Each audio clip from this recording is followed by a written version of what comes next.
is sort of a mad, crazy genius sort of a guy who believes in the First Amendment.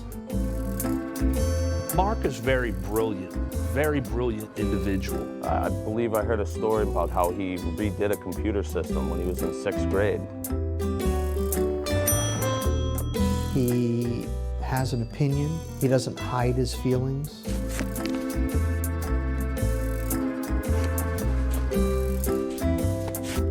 I think Mark Dugan is an outstanding person because he took on the most powerful agency in this county, arguably the state. If you look at it from a biblical analogy, Mark was the David, and he was fighting the Goliath. It's a family kind of thing. We're stubborn Irish, you know. I mean, it's a, you know, if somebody pissed off, we're going after them. I mean, it's just the way it is.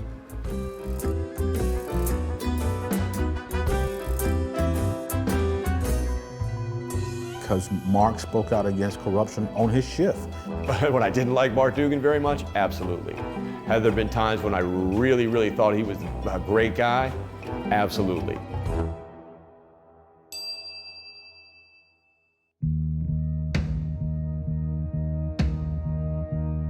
Hi, my name's John Mark Dugan. I'm a former Marine, former cop turned whistleblower.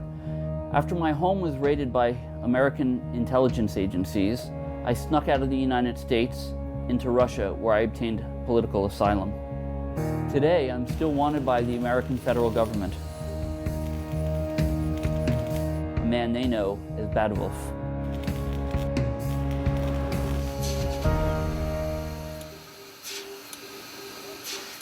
Dugan operated a blog where he spilled details about PBSO's dirty laundry and inner works. Mark Dugan has been the sheriff's most contentious critic for years. Dugan went too far. His website began featuring nasty comments about Gauga's family, the sheriff's right-hand man. Ex-deputy's website remains a thorn in Palm Beach County Sheriff's side. FBI raided PBSO critic Mark Dugan's house. Agents search for evidence of hacking and computer crimes. The price of truth. How one American ex-cop and whistleblower found refuge in Russia.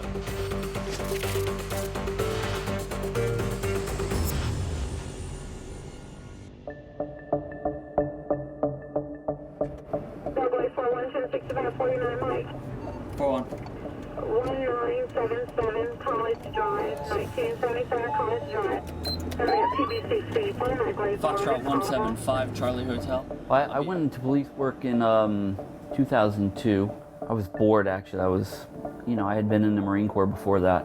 And now that I was out of the Marine Corps, I needed something to do that was more adventurous than office work. Honda two-door, expired tag, more than 6 months, license not valid. And police work was definitely interesting. You go in for your daily lineup. Do you know you got a suspended license? Which guy? The Patterson guy. I don't think so. Well, what the hell? I'd be furious if I brought my car to a shop and they let some dude with a suspended license drive it around. That's just wrong, brother. But after that, you just start going to different calls. Taking this? And the cause could be, it could be a child abuse, it could be a domestic, it could be a murder. You just, you never knew. I am not sticking nobody up. I'm not selling no drugs in the corner, none of that, sir. Okay. I understand I did violate the law by driving on a suspended license. I'm taking you, and I'm towing the car. I don't really got a choice. As a police officer, my opinion is, finding creative solutions to solve a myriad of unique problems. Here's what I'm gonna do for you. I'm gonna let you out of my car, okay? And I'll let you be on your way. However, I'm still towing the car. Yeah, I'll let you get him out. So God is good, sir. God is good. And God's decision to let you out of this car, man. It's mine. Well, thank you very much, sir. I mean, like I say, I know you do have a heart. Not much of one. Huh? Not much of one. You say that. I always believed Dugan was a credible person. I mean, he's got a strange personality, but I don't think he's ever lied to me. I think he's always been forthcoming.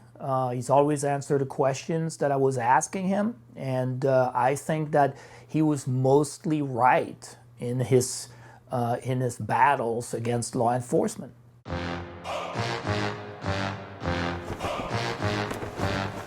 The first time I noticed something wasn't right in police work was pretty much when I first started. I went to work in a small municipality called Mangonia Park.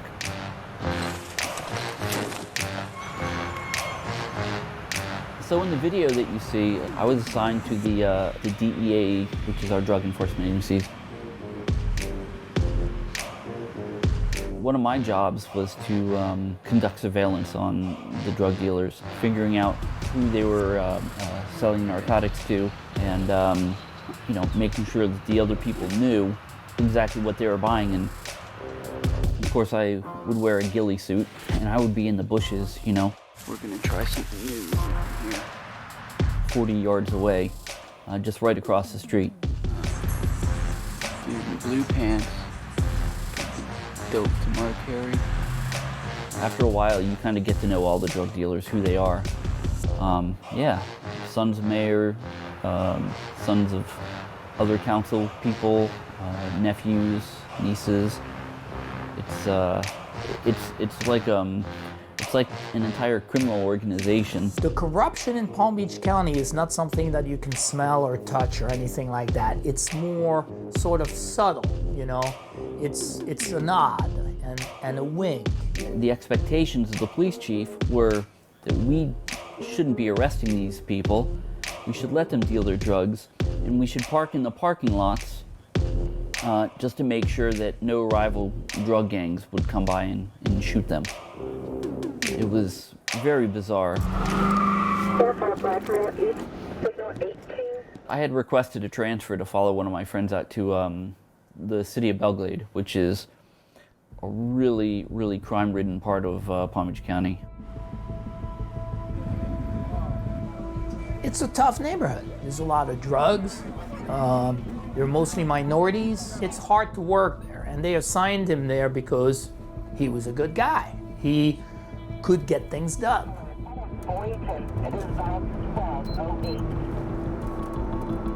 We had a guy by the name of Brent Ray-Ban. He was a sergeant, and he had a small group of guys, and he would just run around just brutally beating minorities. Show me where you got cut. They were just simply physically abusing African American citizens. It was beating the snot out of them. And to wear a hat where he called himself the Punisher, that's pretty sadistic. After they would beat them and they were sufficiently bloody, they would take their photographs and post them on Facebook and write captions like, you know, how they fell down the stairs. I took the screenshots from Ray-Ban's Facebook page and I sent them to Internal Affairs. They didn't want to investigate Ray-Ban, so instead they started investigating who sent the postings, who's ratting out these cops that are running around committing these crimes. And of course they found me. Some of the deputy sheriffs who absolutely love Mark for what he did. And there are those that can't stand him.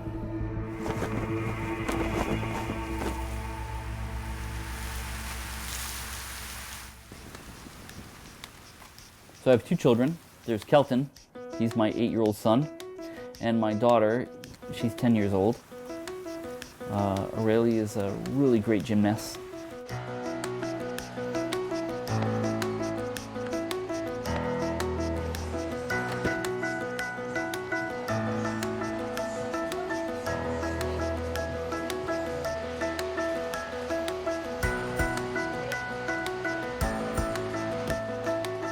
And my son has I like to say he has my brain. He's a very smart kid.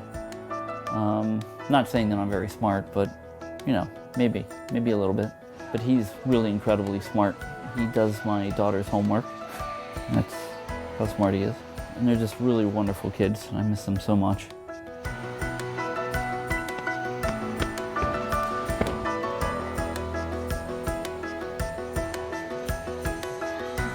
My kids live in Palm Beach Gardens with their mother, my ex, Kelly. I haven't seen them in 2 years.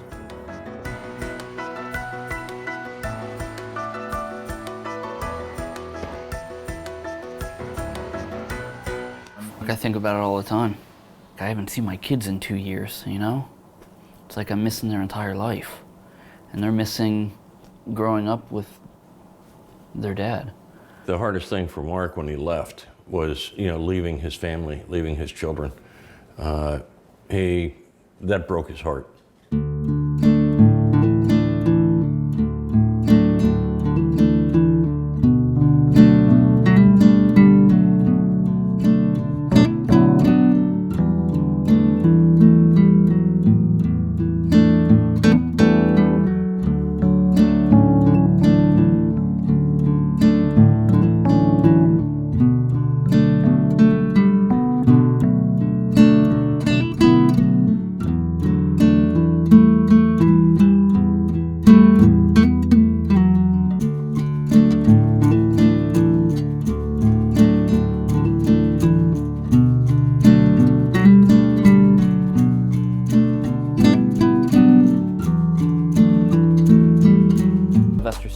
Has a home there. Bill Gates has a home there. Many people have homes in Palm Beach County. And everybody is rich. I think the smallest house on the market right now is $2 million. That's the smallest one, and you probably have to fix it. And there are some houses on the market for $45 to $90 million.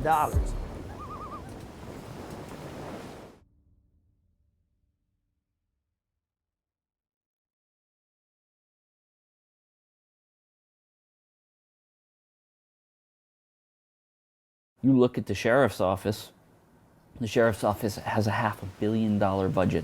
Look, I don't think there's too many departments that have somewhere around $550 or $580 million budget for law enforcement. That's a pretty lucrative budget, okay? You're talking about a lot of money involved. You're talking about a lot of power, and if you're not in their clique, then you're a problem. Now the sheriff's job, and this is not written anywhere in a contract, but my feeling is that the sheriff's job is to protect the rich people who pay for his campaigns to be elected from us, from the normal people. Rick Bradshaw says his crime-fighting days are far from over. Hopefully the people of Palm Beach County will think that I'm doing a good enough job to be able to have me back. Rick Bradshaw was sworn in for the 4th time as Palm Beach County Sheriff. Sheriff, congratulations. So Sheriff Bradshaw is an interesting man. He's been involved in so many cover-ups of deaths and other things that, I mean, it's really hard to count. You can take a look at the number of unarmed shootings we've had in this county. We've had more unarmed shootings in this county than some states have had collectively. The sheriff has a lot of unwritten, untold, unseen powers. Can the sheriff can go to Mar-a-Lago and say to Donald Trump, hey, we've got a problem here, let's do something. I've seen the sheriff and Donald Trump together before, they're friends. County Sheriff Rick Bradshaw had a chance to talk to President Trump about his local priorities and concerns. The two meeting today at Mar-a-Lago. He's a cowboy. He's been a cowboy from way back when. I know older officers that worked with him at the city of West Palm Beach, and it was nothing for him to use the N-word, the word nigger. It came out of his mouth like you say hello. Now with President Trump being elected and living here part-time in Palm Beach, there's a lot of politics involved. There's a lot of money and power involved. Sheriff Rick Bradshaw, although he is a true, real law enforcement person because he was a police officer for a long time, he's also a political person and he needs to be elected. You don't want to be elected after one of your cops just killed some guy for no good reason.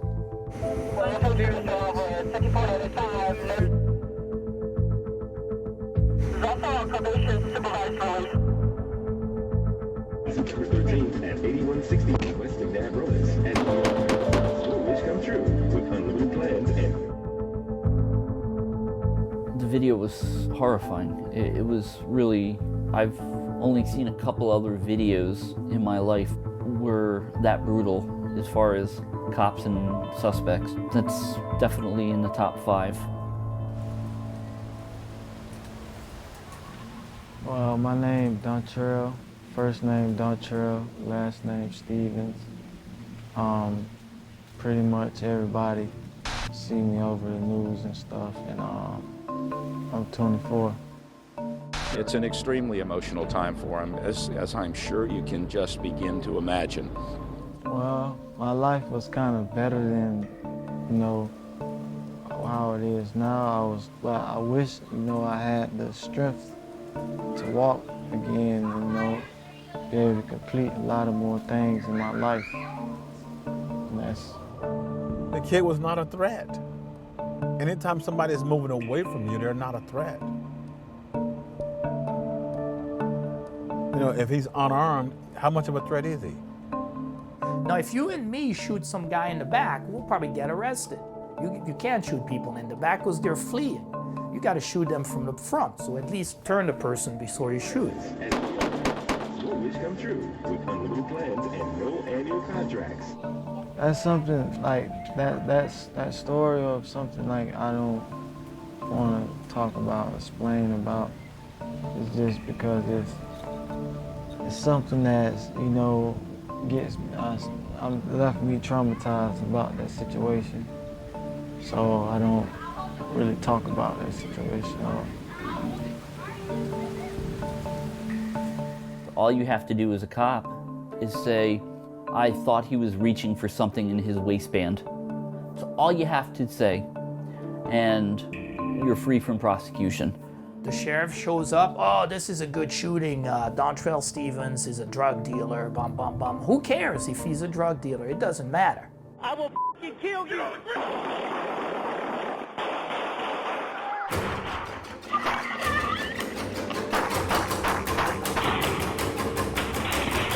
Put your hands up.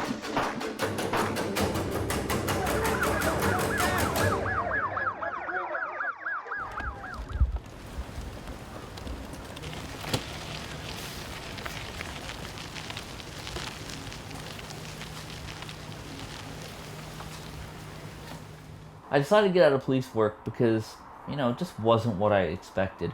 It wasn't what I wanted to do. After I left police work, I was determined to start exposing, what they were hiding from the regular American people. I started a website called PBSO Talk. It was a site where police officers from Palm Beach County could come on and post things that were happening in their department, and post with absolute anonymity, because one of the important things that I wanted to do, or make it impossible for anybody to find out who was exposing these crimes. So this is the front page of PBSO Talk, and it's not just the sheriff's office. You'll see down here, people are welcome to post again about any law enforcement agency. So you have West Palm Beach Police Department, Jupiter, Boynton Beach. For instance, this topic here is the admission from a confidential informant to a detective on how the highest ranking people in Palm Beach County, not just the sheriff's office, but judges and other people, were visiting a place of prostitution. Mark was a breath of fresh air for a lot of deputies because he did what a lot of people wanted to do but didn't have the heart or the intestinal fortitude to do, meaning he found a platform to expose the corruption.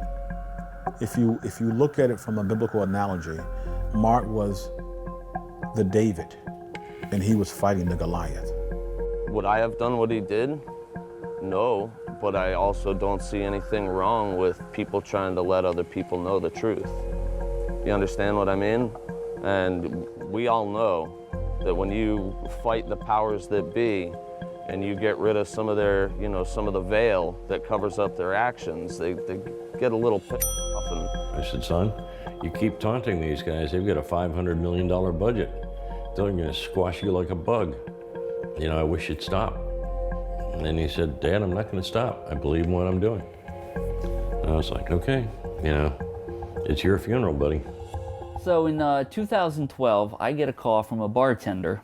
I went online and I did a Google search for PBSO corruption, and Mark Dugan's site came up. And I thought, well, here we go. Here's a site that's dedicated. And this bartender says, hey, I have pictures that you have to see of somebody with the Palm Beach County Sheriff's Office with a prostitute.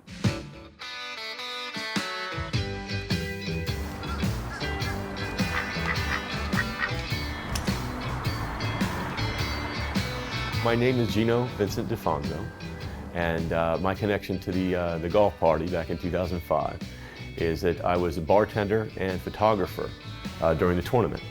And I'm like, okay, come on over to my house, I'll take a look. I thought this guy was joking, or, you know, maybe he was with some good-looking girl who he just assumed was a prostitute. And at first he didn't believe me. He said, no, you can't have photos of, yeah, I do. He said, I want to see them. So I said, all right, well, go ahead and go to this Flickr account and you'll see them. We copied the photos onto my computer, and when I opened them up, I was absolutely shocked.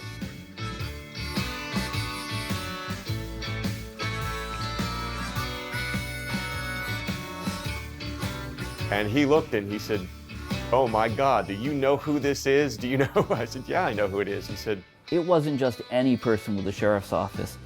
It was the head of internal affairs, Major Robert Van Reeth.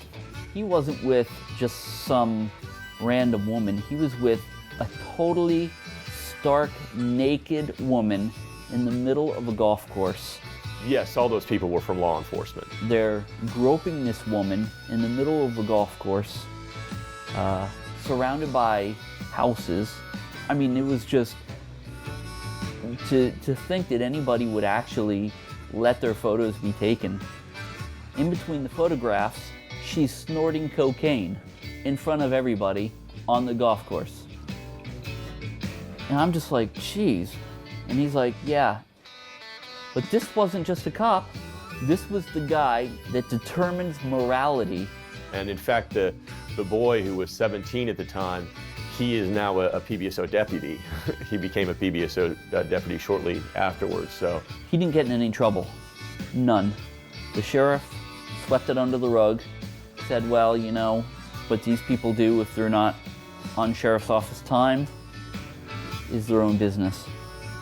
First of all, they figured that I would never release the photos because of who they were, because of the power positions that they hold. It was one of the most crazy things I ever saw in my life.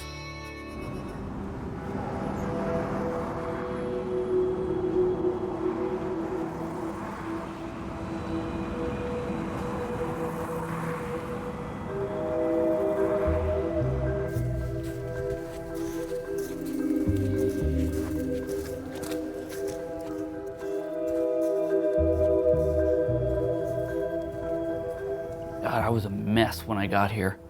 I was a mess. I mean, I would just, like, I don't cry. I didn't even cry when my mom died, right? I don't cry. When I got here, I cried probably every week. I would just break down hysterical, knowing that I didn't have my kids and missing them. Wow. What is that? Let me see.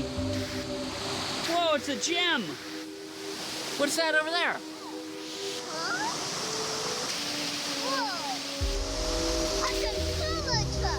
Hold, let me see, show it. Oh, isn't that awesome? Last year around Christmas time, I didn't even want to live. You know, it was so bad. And, you know, but But then somebody has to do it. Because if nobody ever stands up against government, then the government's always going to do whatever they want. And, you know, maybe I didn't make a huge impact, but even if I made a little impact, and other people made little impacts here and there, then at least it controls them a little bit. Honestly, I don't want to go back. My country betrayed me. Look, I was loyal to my country, and they freaking stabbed me. And they took away my kids, basically. For nothing more than basically telling the truth. They burned their bridge with me. I don't want to go back.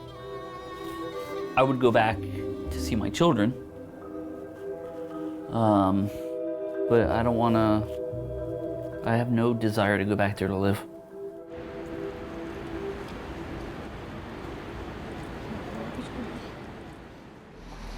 Now I'm legal in Russia. Luckily, Russia's so big that even Donald Trump couldn't build a wall here.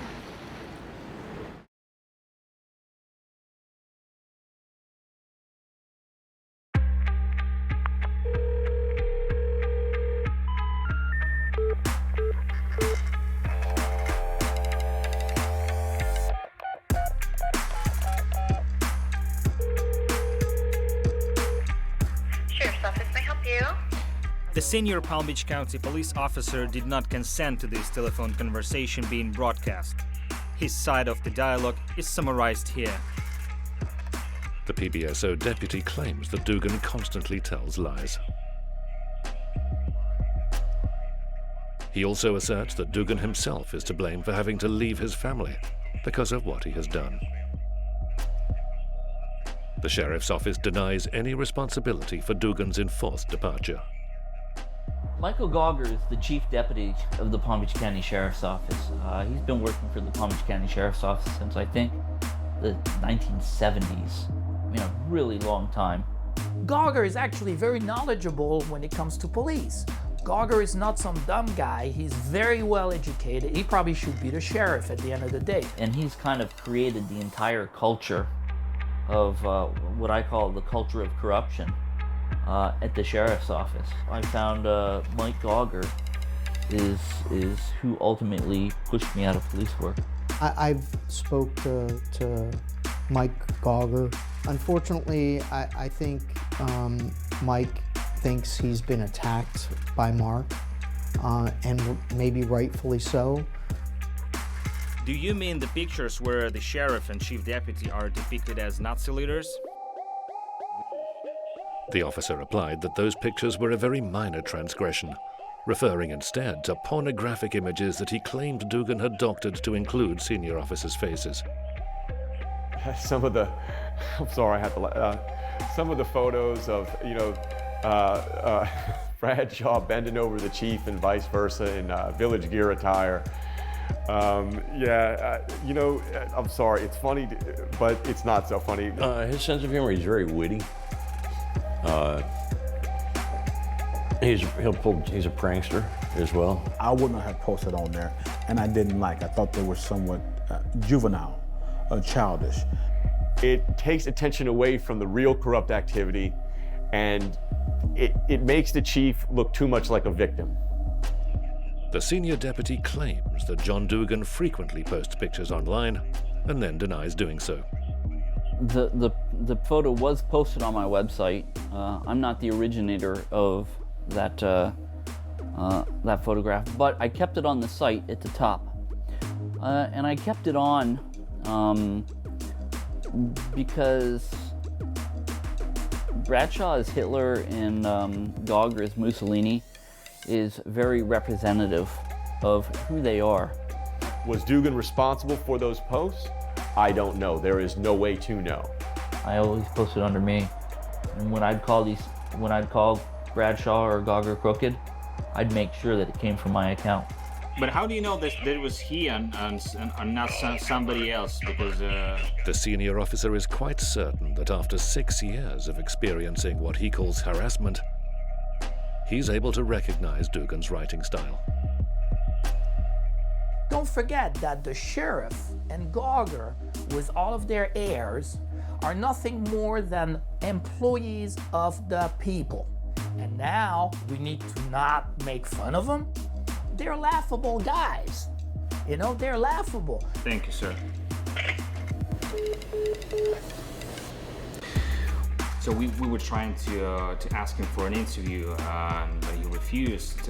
But we had this rare opportunity to talk to a person who really, has a negative attitude to John Dugan.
But they brought him back on a part-time basis specifically to start a unit to investigate the sheriff's political enemies. So he was sort of like, Harvey Keitel in Pulp Fiction. He's supposed to clean up for the sheriff. And, I don't think it worked that way because he admitted to everything when this female voice called him on the phone one day. So if someone attacks a judge, you might not be able to get him for the attack, but you can tear his life apart until you find something. That's right. And get him with that. That's right. Oh, man. Do you want to know how I got Mark Lewis to believe that I was a woman? Let me show you how. Hello, Mark Lewis. My name is Jessica. I'm a beautiful woman, and I'm moving to your area soon. Let's meet.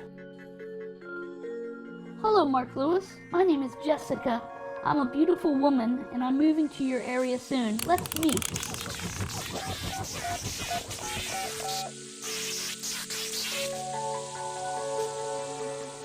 I told him I was a woman moving down with my boyfriend, and, I began flirting with him. If I ever wanted to go for a fast ride in a police car, Okay, well, here's my next question. Do you want to sit in the front or the back? Apparently he likes this woman, and they start talking for like hours, and he starts telling her all this stuff. He began flirting back, and I pretended like I was just this amazed young girl who was in awe over his skills and capabilities. For instance, that creep that has that PBSO, the guy named John Dugan. You know that he went to Russia and he started using this camera to take pictures. We had the pictures before he ever published them, and we knew where he was at. You're kidding me. Nope, had him. I could even tell you what f-stop he used on his camera and what the lighting was. Wow. This is really bad stuff. I mean, if the government can do this, it's unbelievable. So many federal crimes here. You know, but nobody ever held this guy accountable.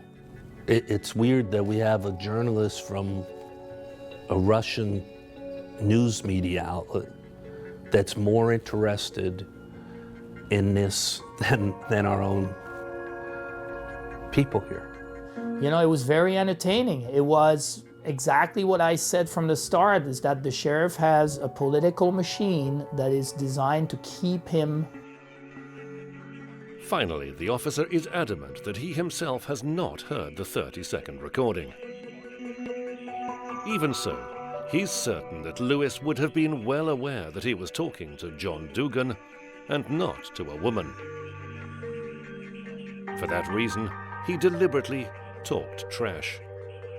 I think that he may, at one point, have figured out that he was getting set up, but probably not for the first 4, 5, 6 hours of their conversation. If Mark Lewis knew he was talking to Dugan, why did he tell him all this stuff? Why did he tell him all this stuff? Because all the stuff he was telling him, I checked into it, they're all true. When he gets arrested, what jail do you think he's going to? He's going to ours. Oh he's my an God. idiot. So what the hell? He thinks it's true. But while you're being held for trial, you stay in the county jail. It's our jail that the sheriff runs and he picks on, and the undersheriff that he attacks. It's their jail. They're in charge. They could make a phone call and be like, hey, put him in with the big pedophile at the end. Yeah. The big, huge black pedophile guy at the end. Yeah. Holy. Remember me telling you this guy's little? Yeah. Yeah, he's going to be somebody's girlfriend, whether he likes it or not. You hear recordings of police officers talking about how they're going to make sure he dies in prison and that they're going to put him down below with the child molesters. I mean, we heard recordings of that by known police officers. That's creepy. My only choice, I think, would be to haul out, right? I mean, what would you do? If you know you're facing imminent death, okay, just because they don't want you to talk anymore, what would you do, really?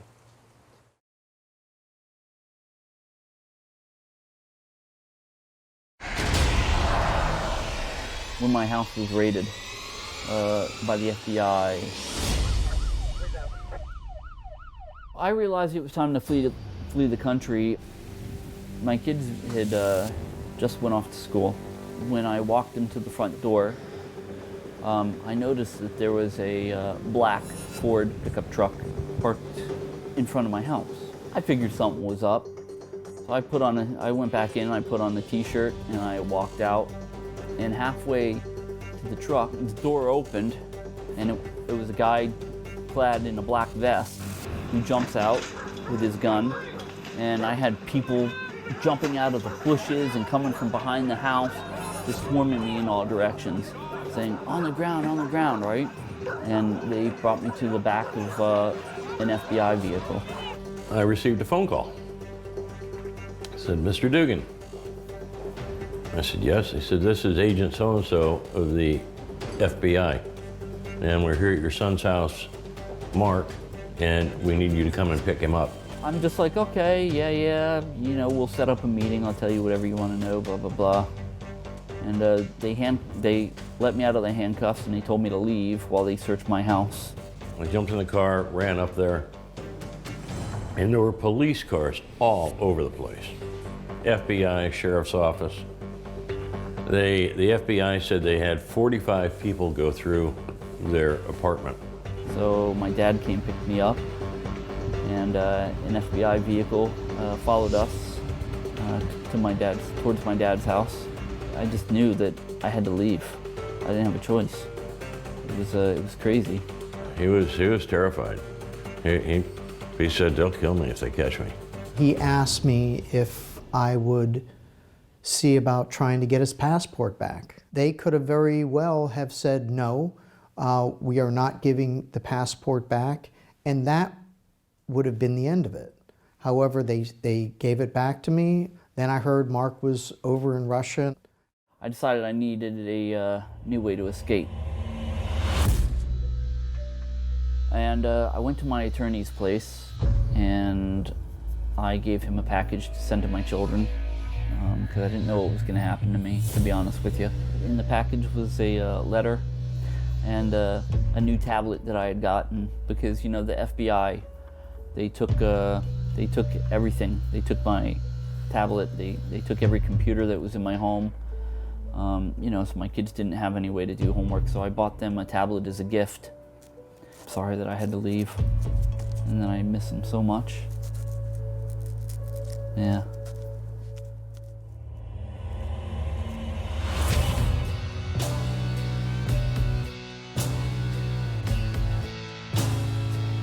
It was really a terrible thing because, you know, they were young. I mean, they were 6 and 8 at that time. They don't understand. How are they going to understand that their father just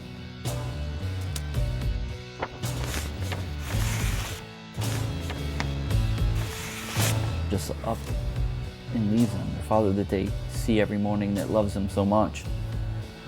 And, you know, even now, I mean, they don't understand the situation because they're too young.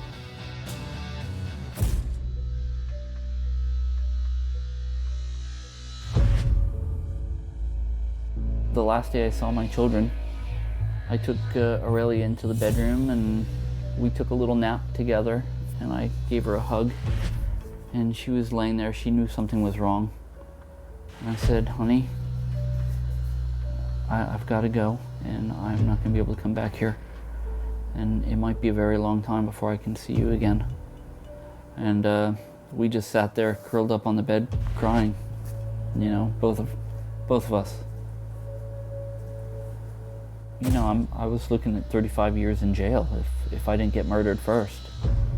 And you know, how do I explain to them, well, if I come home, you'll never see me because I'll be put in a prison somewhere if they don't have me killed. At this point, I had a truck that I hadn't registered in 7 years. I had them leave it on the north side of Palm Beach Gardens Mall for me. I went to the Palm Beach Gardens Mall. I parked in the south parking lot. I went in through some stores. I went into one of the dressing rooms of, I think it was like Dillard's or Macy's.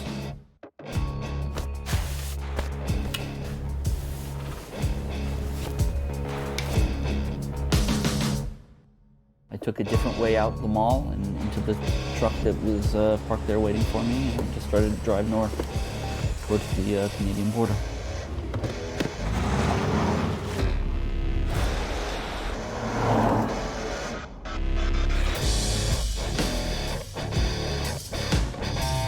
Leaving America is very tough. I couldn't fly out because my passport was blocked. I knew that the only way to get past TSA was to get into Canada without leaving through the normal channels.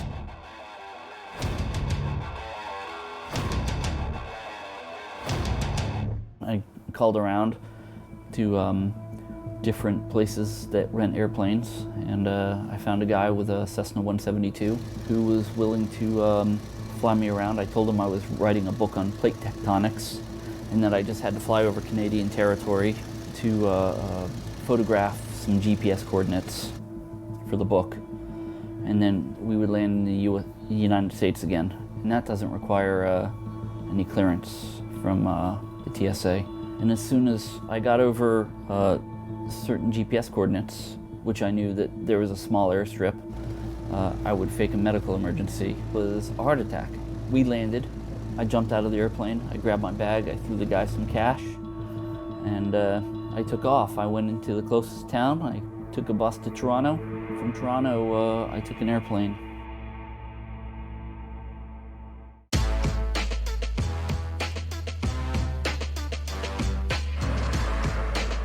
I was just thankful to be here, quite honestly.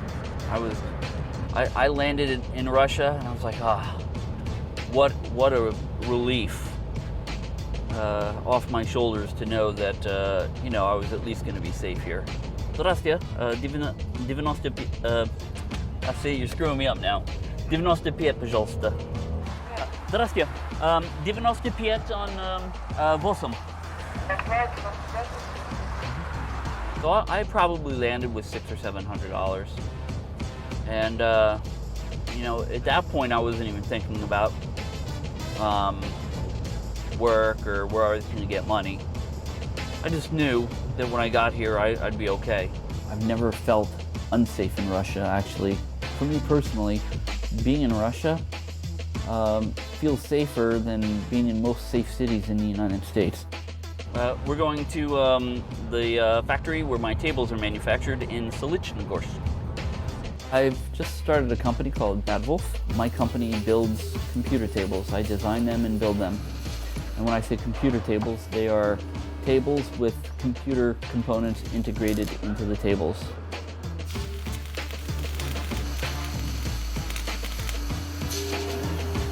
This is the factory where my tables are made. This is a very cool laser cutter.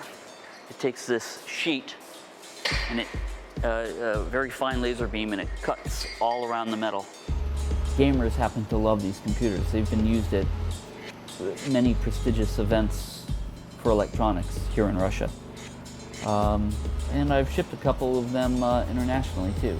So, that's what I'm doing. I'm writing a book at the moment.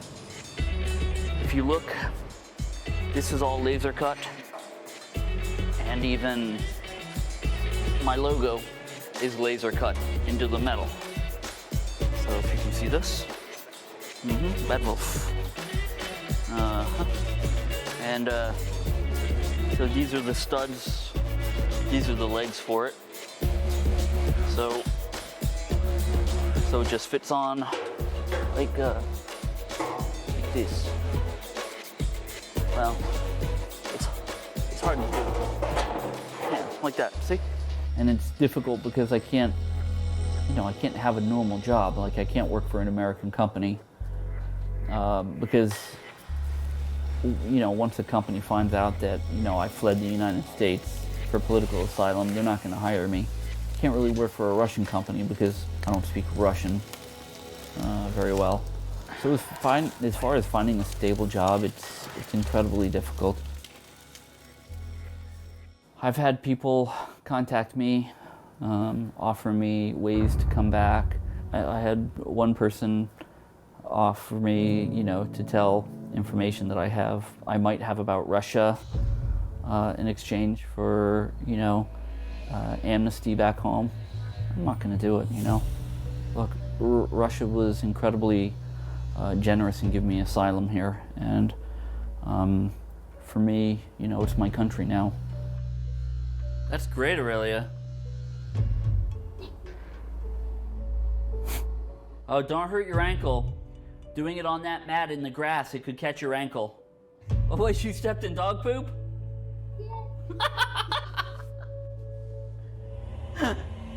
Mark's mother died in last December on Christmas Eve.